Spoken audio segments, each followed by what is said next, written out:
U.S. vetoed a United Nations Security Council resolution today that called for a ceasefire in Gaza. The U.S. was the lone no vote in the 15-member council. Since the inception of the Security Council, the US has used its veto power at least 89 times, and of those, 89, 46 were to block UN Security Council resolutions that were critical of Israel.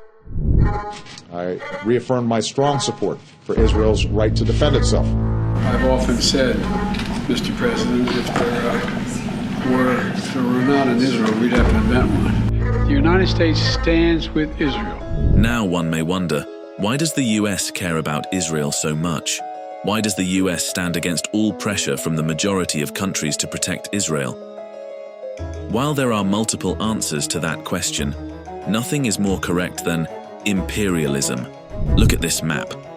What you see here is approximately all the US Army bases in the Middle East.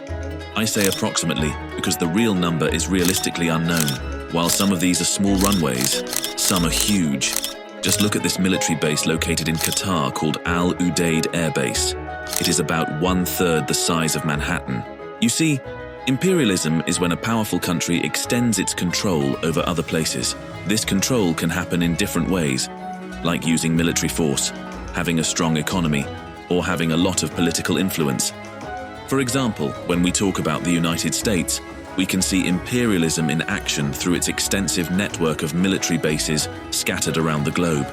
These bases represent the US exerting its power and influence over other countries, often to protect its own interests or to assert dominance in certain regions. Now, these bases are not just random placements. They are strategic chess pieces in a global geopolitical game.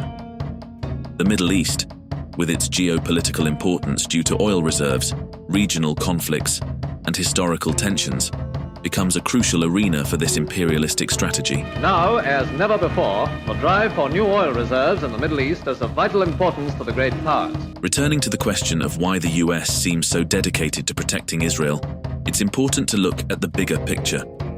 By backing Israel, the US gets a reliable partner with the same ideological values in an area where they are the enemy. This partnership helps the US protect its own interests, keep its influence in the region, and push back against other countries that might be trying to gain power there. So, supporting Israel isn't about friendship, it's also about making sure the US keeps its foot on the necks of all countries that even think about going against its interest. Essentially, the US and Israel both depend on each other for survival.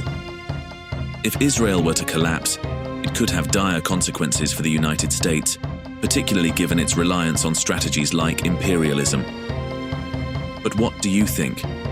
Will Israel's fall be the first domino effect to the fall of the US?